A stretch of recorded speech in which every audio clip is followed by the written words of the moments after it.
the world for the worse, like in most parts of the world would be known as a villain.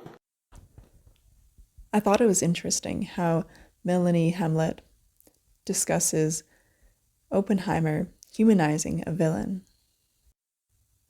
Now, I don't know to what degree the character in the movie was a villain, if they had high degrees of narcissism or psychopathy, but I found the idea interesting of making movies that humanize these kind of villain-type character.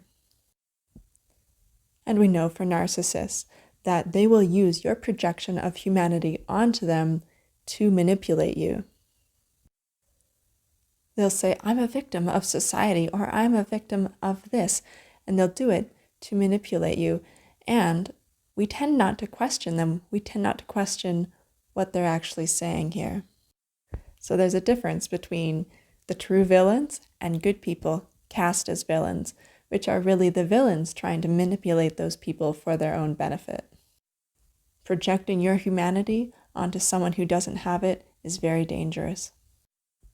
So why would we have movies that humanize villains? You might have that happen if manipulation and abuse is so widespread in our society that we need to twist our logic into pretzels to try and relieve them of any accountability.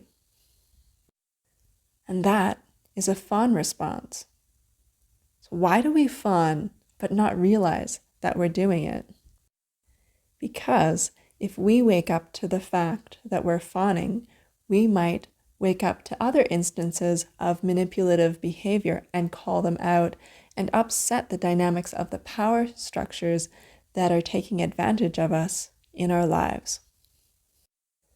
Throughout history, the strong dominated the weak, and we developed survival systems to cope with that: fight, flight, freeze, and fawn. So we've got this underlying survival programming running the show, and that's hardwired in all of us. People are programmed to defend the manipulator, controller, the abuser out of a fawn response. And you have to remember, we used to live in a society where you could lose your head if you spoke up too much. And so we're in the process of rewiring our nervous systems to feel safe.